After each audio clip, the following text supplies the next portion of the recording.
ദൈവത്തിന്റെ അതിപരിശുദ്ധ നാമം വാഴ്ത്തപ്പെടട്ടെ. നോമ്പുകാല ചിന്തയുടെ 12-ാം ദിവസത്തിലേക്ക് ഏവർക്കും സ്വാഗതം.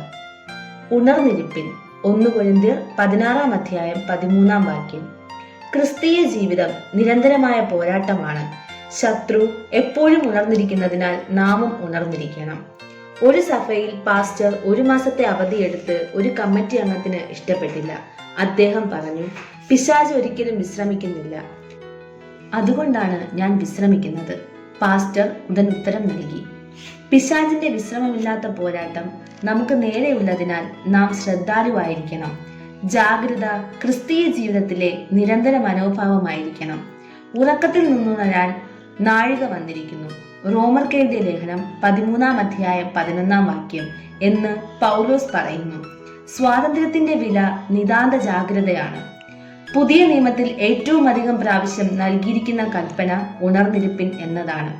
കർത്താവും അപ്പോസ്തലന്മാരും ശിഷ്യന്മാരും സഭയെയും ആവർത്തിച്ച് ഓർമ്മിപ്പിക്കുന്നത് ജാഗ്രതയുള്ളവരായിരിക്കണം എന്നാണ്. ഒന്നാമതായി, സാത്താന്റെ തന്ത്രങ്ങൾക്കെതിരെ ഉണർന്നിരിക്കുക. 1 പത്രോസ് 5-ാം അധ്യായം 8-ാം വാക്യം. സർദീസ് പട്ടണത്തിന് ചുറ്റും കോരശിന്റെ പട്ടാളം താവളമടിച്ചിരുന്നതറിഞ്ഞിട്ടും സർദീസുകാർ ഉണർന്നിരുന്നത് പട്ടണം കാക്കുവാൻ കൂട്ടാക്കിയില്ല. അലസന്മാരായി അവർ ഉറങ്ങുമ്പോൾ ശത്രുക്കൾ ഉള്ളിൽ പ്രവേശിച്ചു. വിശ്വാസികൾക്കെതിരെ പിശാച് നിരന്തര യുദ്ധത്തിൽ ഏർപ്പെട്ടിരിക്കുന്നു.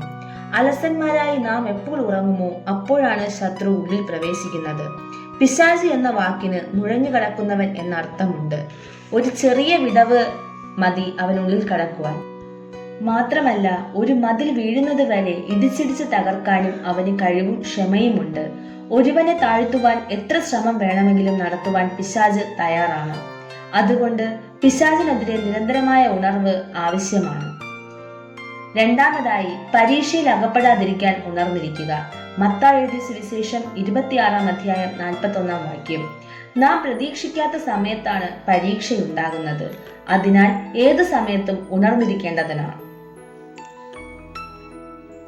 മൂന്നാമതായി, കർത്താവിന്റെ വരവിനായി ഉണർന്നിരിക്കുക. മത്തായി എഴുതിയ സുവിശേഷം 24-ാം അധ്യായം 42-ഉം 43-ഉം വാക്യങ്ങൾ. ക്രിസ്ത്യാനിയുടെ ആത്യന്തിക ലക്ഷ്യം കർത്താവിന്റെ വരവാണ്.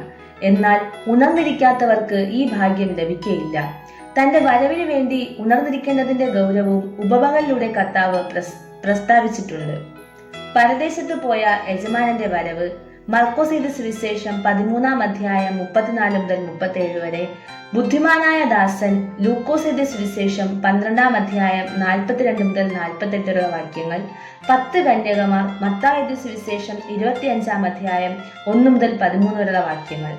കർത്താവിന്റെ വരവിന്റെ ദിനം അറിയാത്തത് കൊണ്ട് നാം നിരന്തരമായ ജാഗ്രത പുലർത്തണം.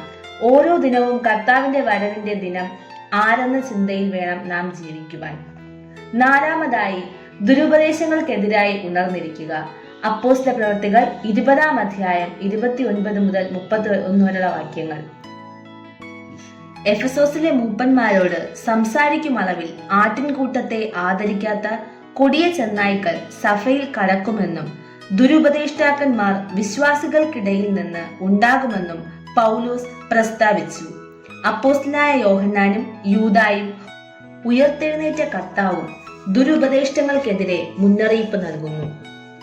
ഈ നോമ്പ് കാലഘട്ടത്തിൽ നമുക്ക് നേരെ വരുന്ന വെല്ലുവിളികളെ സധൈര്യം ഉണർന്നിരുന്ന് നേരിടുവാൻ സർവശക്തൻ കൃപ നൽകട്ടെ എന്ന് ആശംസിച്ചുകൊണ്ട് ഈ ചിന്തകൾക്ക് വിരാമം കുറിക്കുന്നു. ദൈവം നമ്മെ ഏവരെയും സമൃദ്ധിയായി അനുഗ്രഹിക്കുമാറാകട്ടെ. ആമേൻ.